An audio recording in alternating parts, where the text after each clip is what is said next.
The conflict between the United States and Venezuela has entered a dangerous new phase. What began as a series of targeted operations against small boats off Venezuela's coast is now raising serious questions about escalation, legality, and Washington's real objectives in the Caribbean. Is this a counter-narcotics mission? A pressure campaign against Nicolas Maduro's government? Or something much bigger, linked to oil, power, and geopolitical control? Let's break it down. In recent months, U.S. forces have carried out multiple strikes and interdictions against small vessels operating near Venezuelan waters. Washington claims these boats were involved in drug trafficking and represented a transnational criminal threat.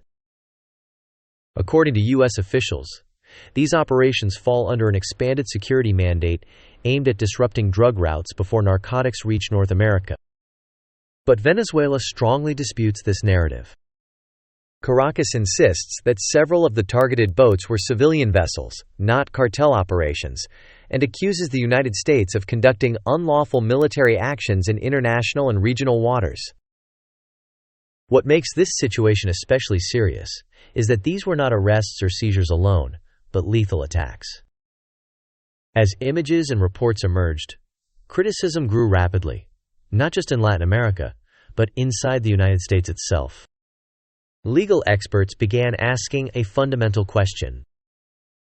Under what legal authority is the U.S. military using deadly force against suspected smugglers outside a declared war zone? Under international law, the use of force is generally prohibited unless it is an act of self-defense or explicitly authorized by the United Nations Security Council. In this case, there is no UN mandate. And critics argue that drug trafficking, even on a large scale, does not automatically justify military strikes that resemble acts of war. Some U.S. military lawyers reportedly warned that the legal footing of these attacks was weak, particularly when evidence linking specific boats to armed threats was unclear. International human rights groups went even further, labeling some incidents as potential extrajudicial killings. The controversy intensified when a senior U.S. military commander overseeing these maritime operations resigned from his post. Officially, the resignation was described as part of a routine leadership transition. But the timing raised eyebrows. It came amid growing internal disagreements over rules of engagement, legal exposure, and fears that the operation was drifting beyond its original mandate.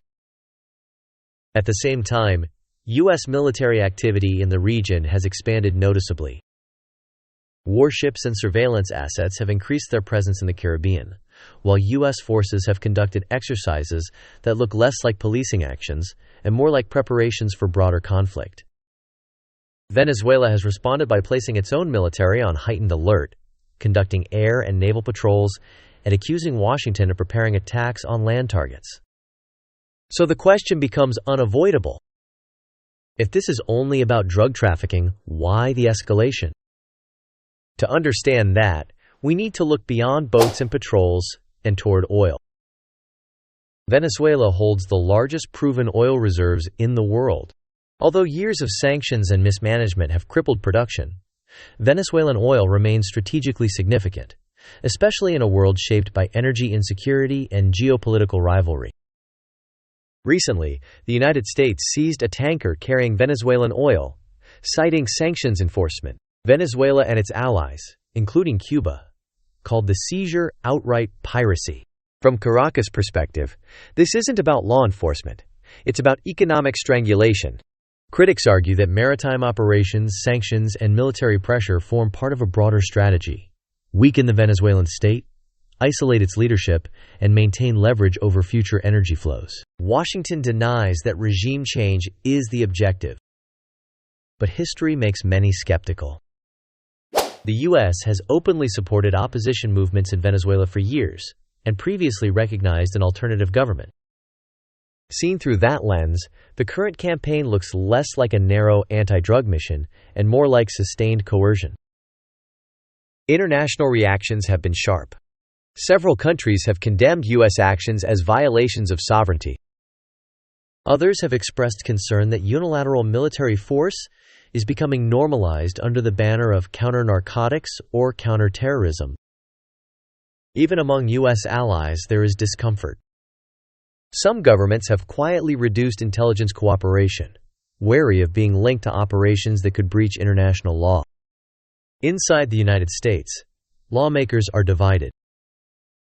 Supporters argue that decisive action is necessary to combat organized crime and protect national security.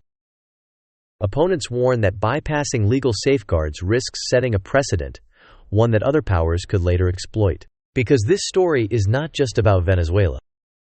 It's about how far a superpower can go in using military force without formal authorization. It's about whether economic sanctions and security operations are becoming tools of undeclared warfare. And it's about how quickly a limited mission can slide toward a broader conflict. So what happens next? That depends on several factors.